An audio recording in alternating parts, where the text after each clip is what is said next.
Fahamu kuwa sciatica sio ugonjwa? Ndiyo, unajiuliza maswali mengi. Cha kufanya, kama hujanifollow, bonyeza kialama chekundu ili unifollow na ili uweze kupata mwendelezo wa video zangu. Sciatica sio ugonjwa kwa sababu kitu ambacho kinafanyika ni diski kubaji au disk herniation ndio chanzo mojawapo cha kusababisha sciatica pain. Hivyo diski inapokuwa imebaji inaenda moja kwa moja kubana ule mshipa wa sciatica na kuweza kuleta maumivu makali sana ambayo yanashuka upande mmoja wa kalio kushuka chini.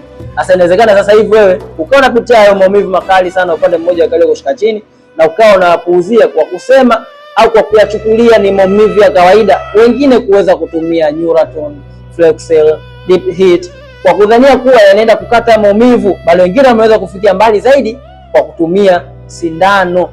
Jua kuwa hiyo changamoto yako inatakiwa iondolewe kwenye chanzo cha tatizo ambapo ni mgongoni. Inatakiwa diski ziweze kurepair, zikae sawa, mifupa kuweza kurudishiwa nguvu zao ikiwemo magnesium, zinc na calcium. Haya madini ni muhimu sana katika mifupa yako.